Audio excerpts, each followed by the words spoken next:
Yan siya mga friends, lagyan na natin yan ng ano, pangkalasa. Nilagyan mo na yan ng asin mga friends.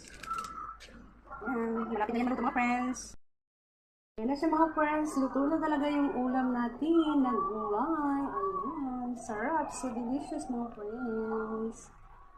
Okay, thank you for watching. God bless us.